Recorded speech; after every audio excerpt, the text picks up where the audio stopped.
Hi, Lord Tamberlane here with another Obscurities in Miniature. We're back to Frostgrave, or technically Ghost Archipelago, but today we're going to take a look at the Tribals. So we've got some masked native tribesmen. We don't really have any tribal women, sadly. It was a bit of an oversight. I really like the artwork here, very indicative of what you're getting in the set. The masks are definitely a cool thing. I like all the little skulls on their heads. Blowguns are a new one. And our painted versions should look like that. For some reason, the paint job kind of reminds me of the War Games Factory Woodland Indians. I don't know why. I have no idea why. So you see, you get a couple of different masks there. Let's stop talking about that. Let's see what's inside.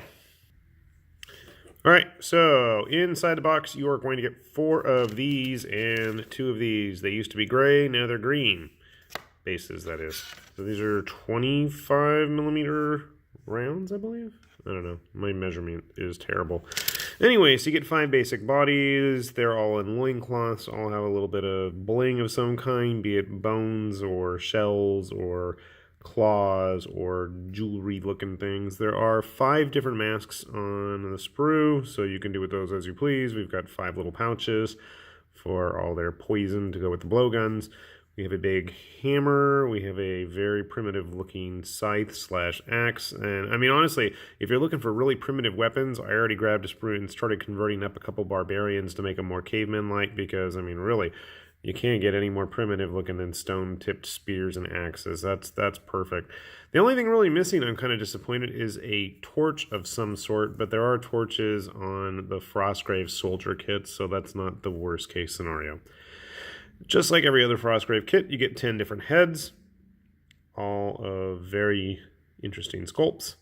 Some are rather plain, some are rather fancily adorned, so you've got a lot of variety there. Plus the masks on top of that, so there really is a lot of variety in terms of how you can decorate these guys. You do only get, what, I gotta do the math, there's 2 shields here, 4 sprues, so there's only 8 shields, but obviously you're going to want to have some guys with bows and arrows and blowguns.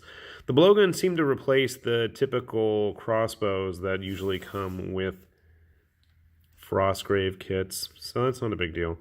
2 bows, as usual, and then 2 blowguns, it looks like. Sadly, there aren't a lot of extra bits to decorate these guys as kits with. You just have the pouches, and that's about it. You know, I guess if you got a lot of other, well, technically you got the bows and arrows. I would have expected a little bit bigger pouch maybe to go with the blowguns. I kind of wish there were some frogs to put on the bases, because everybody knows you got to get the poison off the frogs themselves. I think I might have some left over from a Mantic kit. I think a Mantic kit had some frogs. Correct me if I'm wrong, people. I'll have to double check on that. So anyway, I'm tired of talking about these. Why don't I go build some then?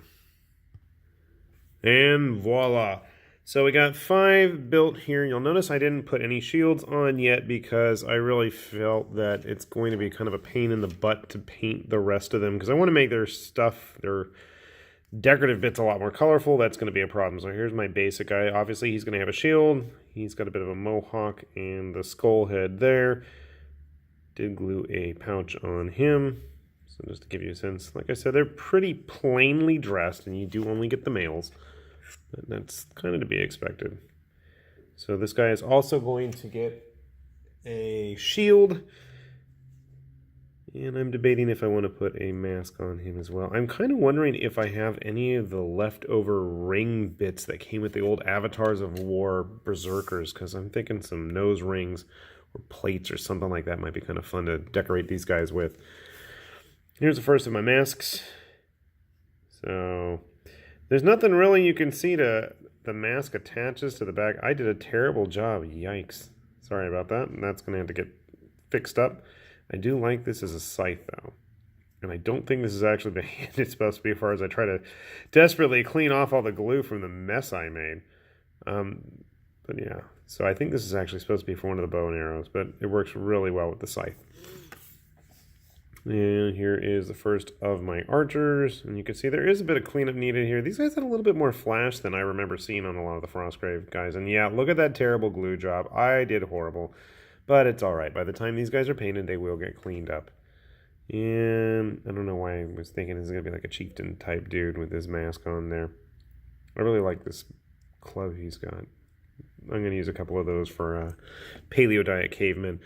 So, how do they stack up? Now, obviously, their bases are a little bit smaller in terms of height than the GW stuff, but you can see they are quite a bit smaller, which I guess that they're, natives of some sort. You can use them as pygmies of some kind. But before you start thinking, oh, they're so tiny, keep in mind these are intended for Frostgrave or Ghost Archipelago, and I'm going to just start sticking some plastics up in here. You'll notice that they're not, oh, I guess the metal guy too.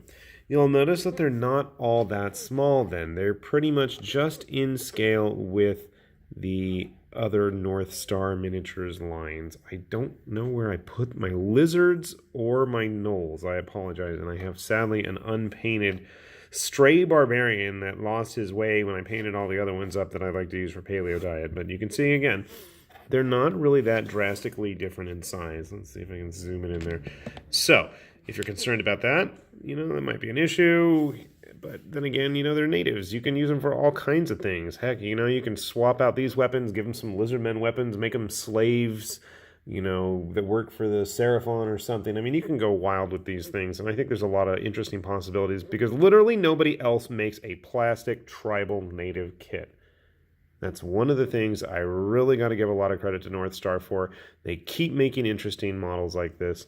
And while there may not be as much interesting, unique, exotic customization bits with these guys as there were with some of the other kits, and especially with the original Frostgrave kit where you had a lot of customization options, there's still a lot going on here that you can use these guys for. So, I mean, my 20 guys that I'm going to build with this box probably are going to look nothing like my friends. And that's a good thing, and I'm probably going to have him totally painted different than him as well. So if you're in the mood for something really different, and you really want to get your paints a workout in terms of color choices, I think these are going to be a cool kit for you to find. They're not too overpriced. I mean, I got to say, Northstar's plastics have been really reasonably priced. 20 guys for, about $30 or so. I think that's a fair price, and especially if you've been building multiple Frostgrave or Ghost Archipelago figures, you're going to have all kinds of extra bits left over, and you can really go to town with these. And plus, we've got the wizard kits coming out. I keep crossing my fingers for some kind of an Asian, Eastern, samurai, wuxia type thing, but, I don't know if that'll ever happen. At least I can be happy with what we've got so far, because Northstar, you keep putting out cool kits. Keep it up. Very happy with these guys. I'm going to end things here and just let you guys go. So with that said, this is High Lord Tamberlane with Obscurities and Miniatures saying thanks for watching. Bye-bye.